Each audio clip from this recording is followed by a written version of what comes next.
Friends, welcome back to my channel. আমরা খাওয়া দাওয়া করার পরে বিকাল দিকে বেরিয়ে গেছিলাম দীঘা জগন্নাথ মন্দির দর্শন করার জন্য। একটু একটু গরম গরম ছিল, কারণ ওয়েদারটা তো সবসময় বৃষ্টি বৃষ্টি ছিল। একটু গরম আবার বৃষ্টি হচ্ছিল মাঝে মধ্যে। আকাশটা দেখতে দারুণ লাগছিল, আর চারদিকটা খুব সুন্দর করে সাজানো ছিল লাইটে। আরও অন্ধকার হলে আরও সুন্দর রাস্তাটা লাগছিল। আর আমার ভিডিওগুলো আপলোড করতে একটু লেট হচ্ছে, কারণ আমার গলার অবস্থা বিরাট খারাপ। ওখানে গিয়ে আমার বৃষ্টিতে ভিজে প্রচণ্ড ঠান্ডা লেগে গেছে, এখনও ঠিক হয়নি। আবার আমরা এদিকে ঘুরে ঘুরে যাচ্ছি, এদিকে ঢুকতে দেব না বলছে। আর রাস্তায় দেখো কত ভিড়, অনেকটা ভিড় রাস্তায়। আর এই দেখো, দেখিয়ে দিই মন্দিরটা, এখান থেকেই দেখা যাচ্ছে। দেখো অনেক ভিড় হয়ে গেছে। আর এখন কটা বাজে? 6:11 বাজে। ওয়েদারটা দেখো কত মেঘ করেছে।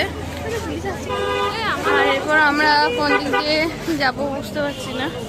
এখানে জুতো রাখতে হবে, দেখি কোথায় জুতো রাখা যায়।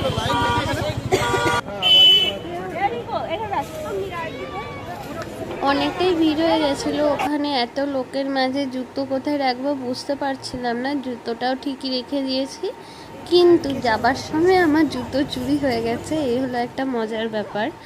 আর আমরা ঢুকে গেছি ভেতরে। এখানে কিছু কিছু জায়গায় ক্যামেরা অ্যালাউ ছিল না, ফোন অ্যালাউ ছিল না, তার জন্যে সামনে থেকে ভিডিও করতে পারিনি। আর ভেতরে এসে দেখো, তোমাদেরকেও দেখিয়ে দিই, এটা পদ্মপুকুর বলছিল, দু সাইডেই আছে। আর দেখতে কিন্তু দারুণ সুন্দর লাগছিল। মন্দিরটা সত্যি দারুণ করেছে।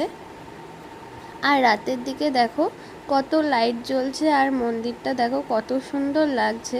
আমাদের সন্ধে হয়ে গেছিলো, আর বৃষ্টিও পড়ছিল ঝিরঝির করে। আমরা এই সাইড দিয়ে বেরিয়ে এসেছিলাম, ওখানে প্রসাদ দেওয়া হচ্ছিল। আর এই সবুজ কাপড় জড়ানো রয়েছে, এখানটাতে রান্না বান্না করা হচ্ছিল। আর ভেতরে ভিডিও আর অ্যালাউ ছিল না, তাও এই ছবিটা তুলেছি কোনো রকমে।